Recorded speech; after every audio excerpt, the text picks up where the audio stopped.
say this or something. Oh, because you got the time. Okay, that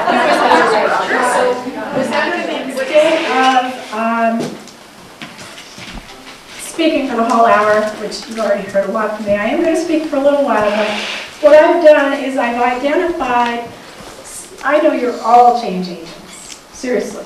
This is a room full of you, that's why we invited you. But I had a couple of criteria, different kinds of changes, so I've asked people if they could then talk about the changes they've made, and so I've got a handful of other people who are going to just come up and tell their little stories, and it will also then help you to know what kinds of changes other people are making, or according to the directions.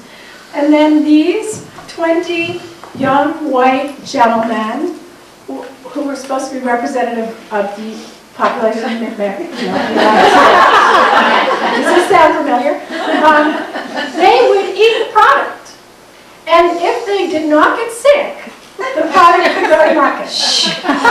They did this for 7 or 8 years. Now here's the bad news. They don't do that anymore. And now we have nothing. At least we had that.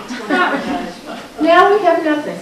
So we have a lot of changes that we have to make, because the truth of the matter is these products are coming to market without any 20 white young men testing it, or anybody else for that matter. So we've sort of, in some weird way, gone backwards. Is make the ask and bring the information and bring the alternatives and describe what the changes that you want to make. So here are nurses who are making an ask, asking for, say, staffing ratios, which is important for patient care.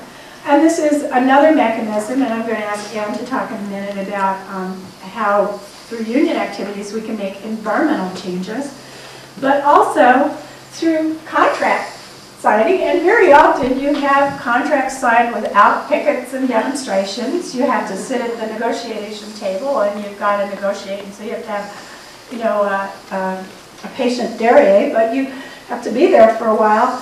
But what we've begun to do, and I think I mentioned yesterday, is that we've helped to create a set of contract language insertions that help to create better chemical policies, specifically in the places where nurses work. We talked about phthalates yesterday. These are chemicals that shouldn't be in our bodies. Well, there are 2 campaigns that we know where we're trying to get rid of those. One is that these diethylhexyl phthalates that are in our IV tubing and IV bags, and as well as our respiratory therapy tubings and so forth. We learned that, and we learned in a funny way.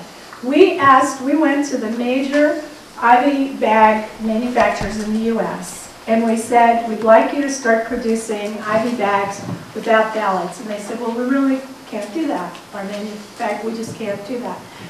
We opened the Office of Healthcare Without Harm in London, and I was there actually at that meeting when we opened it. And our European colleagues in nursing said, we have DEHP-free IV bags in Europe. And we said, really, who's manufacturing them? And it was the same manufacturers in the U.S. that said they could not do that. So we went back. And we said, excuse me.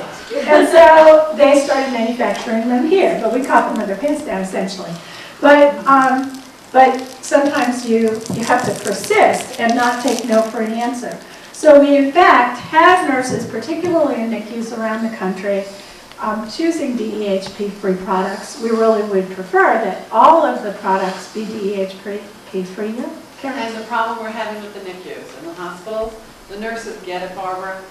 The hospitals don't want the NICUs to sign on to our DEHP-free pledge because they're afraid of lawsuits. Right. If they do the right thing and don't sign a pledge, right. The change is what we want. So, and you know, their loss control people are the ones they're going to listen to, not the nurses.